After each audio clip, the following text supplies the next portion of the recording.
Đúng câu này, đúng rồi. Có mặt cái này. Đây, đây. Chụp nhá, mang bây giờ này. Tôi chụp rất là như vậy đấy. Kéo nước mắt của tôi.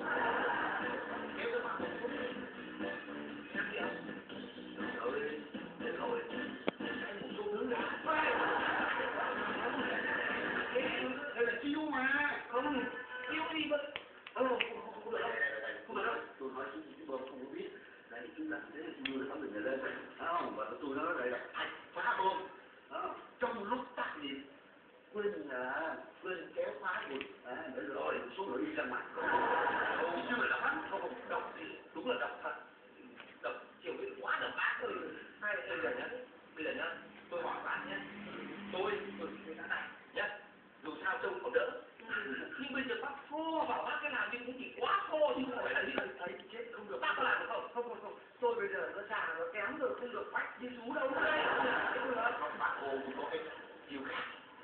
Bác Hồ như thế này nhá, bác Hồ sẽ không làm như anh Bơm, nhưng mà bác Hồ tôi sẽ biết bài của bác Hồ là bác Hồ tâm sự về giới tính của mình.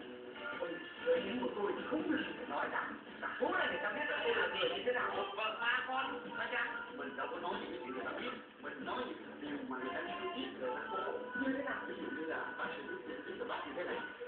Vào thời thơ ấu của bác đã từng yêu một người bạn trai lúc đang học cấp ba. Và bây giờ hiện tại bây giờ bác cô đang cũng thầm thương nhớ trộm một người rất là thân với mình, đó là anh Bơm.